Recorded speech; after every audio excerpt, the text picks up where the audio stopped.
Bem-vindo à sua 21ª aula de assistente administrativo. Você utilizará o melhor método de ensino. Você pode estar pensando, este capítulo não deveria ser o primeiro? A resposta é não. Quase todo curso inicia com a história daquilo que vai tratar. Aí todo mundo dorme na primeira aula e acha que o curso será uma moleza. Nada disso.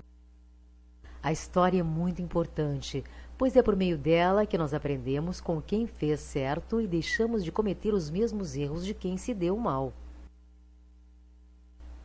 Leve a sério este capítulo, pois ele mostrará a você a sua importância dentro de uma organização. História das empresas e da administração. Há muito tempo as pessoas vêm, cada vez mais, praticando o ato de pensar como fazer suas tarefas de uma melhor forma. O pensamento sobre a administração é tão antigo que a primeira atuação documentada a respeito de uma consultoria nessa área pode ser observada no livro Êxodo, capítulo 18, versículos 13 a 17 da Bíblia Sagrada.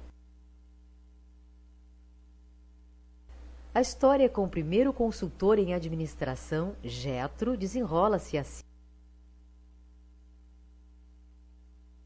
Ouça agora esta história.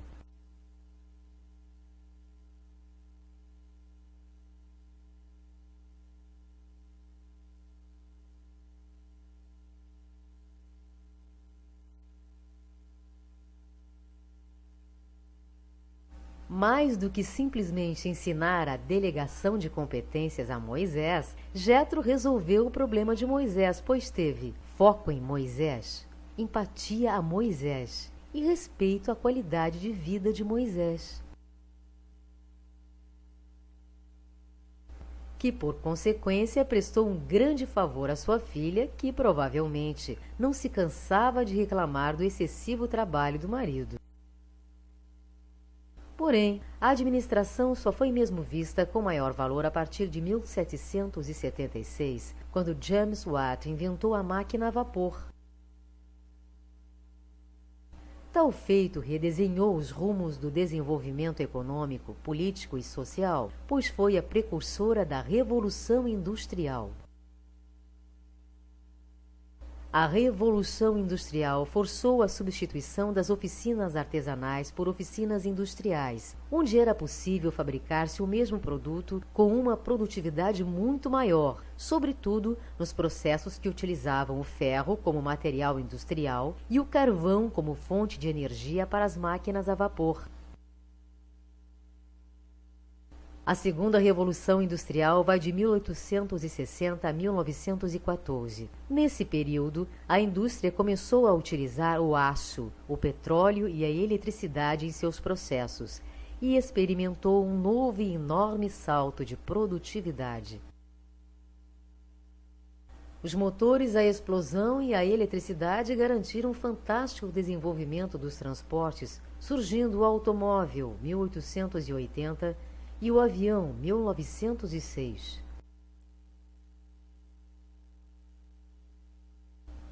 As grandes empresas começaram a surgir e com elas gente tentando melhorar os processos e os lucros. Esse processo é conhecido como organização racional do trabalho, pois procura descrever como as coisas devem ser executadas nas empresas.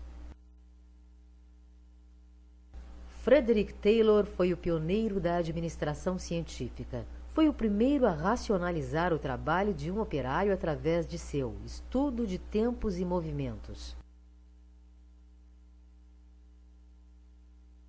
Através deste, descrevia exatamente como cada tarefa deveria ser executada, incluindo a descrição de ferramentas, pessoas e máquinas apropriadas para sua execução.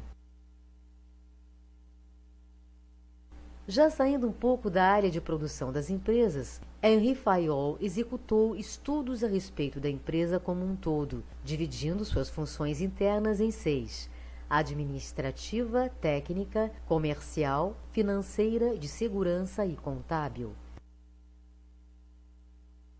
Suas ideias foram de muita importância para o entendimento do verdadeiro papel da administração e serviram de base para os conceitos existentes hoje. Com os estudos de Alton Mayo, as relações humanas ganharam também importância na administração das empresas. Esses estudos demonstraram que a forma como as pessoas se relacionam no ambiente de trabalho interferem em muito sua produtividade.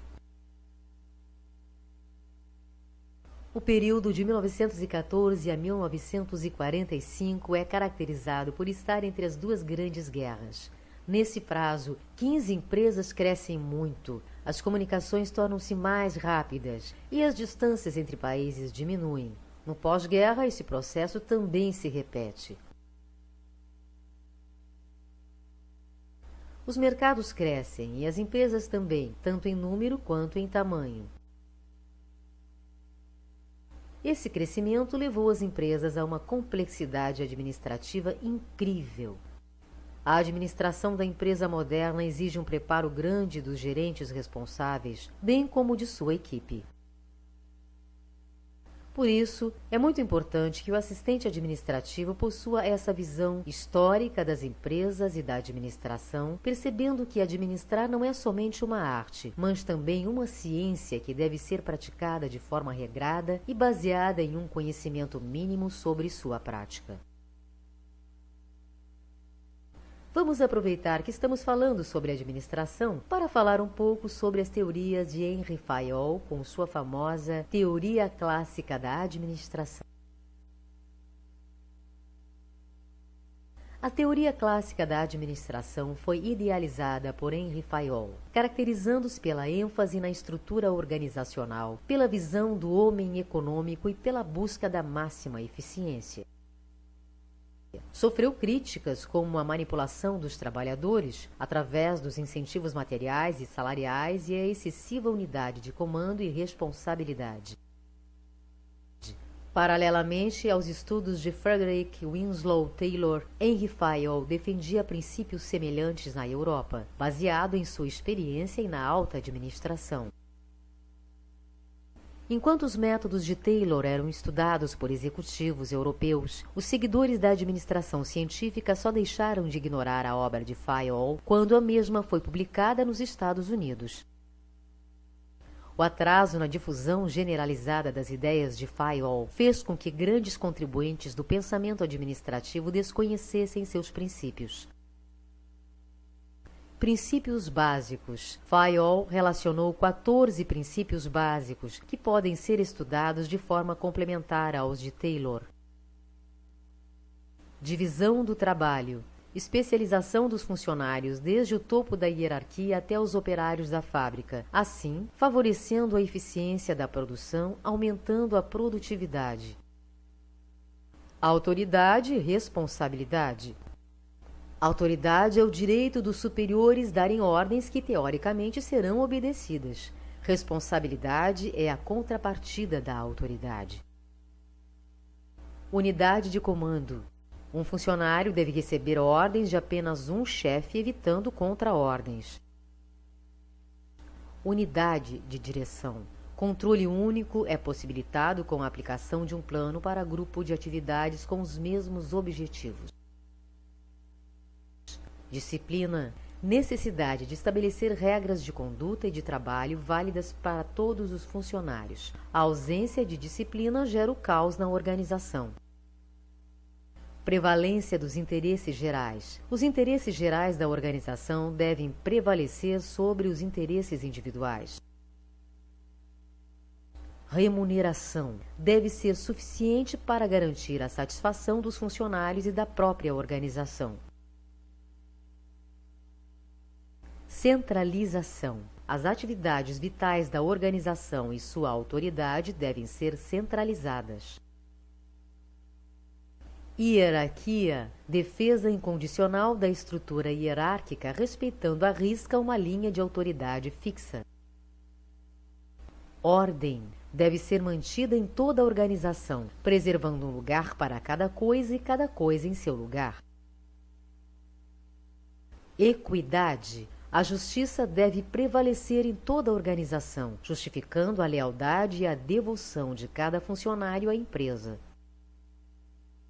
Estabilidade dos funcionários. Uma rotatividade alta tem consequências negativas sobre o desempenho da empresa e o moral dos funcionários. Iniciativa deve ser entendida como a capacidade de estabelecer um plano e cumpri-lo.